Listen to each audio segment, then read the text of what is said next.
যুক্ত হয়েছেন প্রতিনিধি ভবতোষ চৌধুরী নূপুর। ২০০৬ সালের পর থেকে কোনো আন্তর্জাতিক ম্যাচ না হওয়ায় আন্তর্জাতিক মর্যাদা হারিয়ে ফেলে বগুড়ার শহীদ চান্দু স্টেডিয়াম।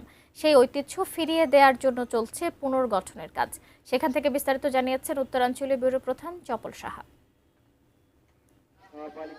ধন্যবাদ। আপনারা জানেন যে ২ মে থেকে বগুড়া সহ সারা দেশে নতুন করে স্পোর্টস ২০২৬ উদ্বোধন হয়েছে। আজকে আমরা এখানে যেখানে দাঁড়িয়ে আছি সেখানে কিন্তু দুপাশে দুটি ফুটবল খেলা হচ্ছে। এক পাশে মেয়েরা খেলছে, আরেক পাশে খেলছে হলো ছেলেরা। খেলার যে মাঠ, ফুটবল কোনো মাঠ নেই এবং কোনো কালেও ছিল না।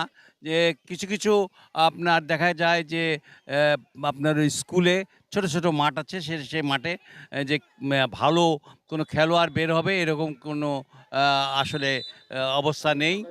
আসল কথাটাই হলো যে এখানে ভালো খেলোয়াড় বের হবে কই থেকে?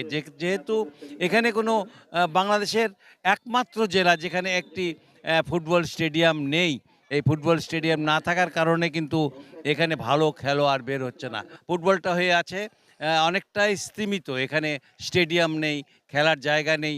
তবে বিভিন্ন উপজেলাতে মোটামুটিভাবে চলছে খেলার যে প্রচেষ্টা সেটা চলছে এবং সেক্ষেত্রে দেখা যাবে হয়তো ভালো ভালো খেলোয়াড় আগামী দিনে বের হয়ে আসবে।